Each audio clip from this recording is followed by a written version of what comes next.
So it's running real rough, and I wonder if I lost some refrigerant since yesterday. They couldn't get it running, the blower wasn't working, power wasn't getting to the compressor. But we got it working, the compressor is working now, got some cooling, the door flaps are all messed up. They're gonna have to fix this engine problem first. They got new injectors in here, new plug wires, a whole bunch of new stuff. Still has issue. It won't stay running, but all I'm doing is circulating, and I want to see some refrigerant circulate. I want it to feel cold, and it's getting cold.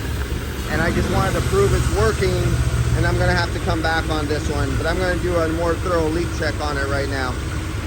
All right, let's see, 148 and 10. It's cool out. It's only about, well, you see that says 70 degrees, and that's right here. So it's very cold out. He has it about 1700 RPMs. There it goes. 12 is more like it. So it's going between, it looks like 9 and 12. And as cold as it is, 9 is what I expect to see on a cool day like today.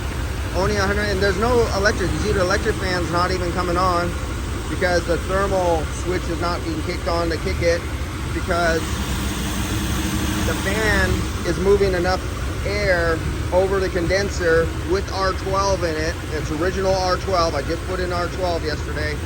So this is normal for this car, except for the egg beater effect. That part is not morning.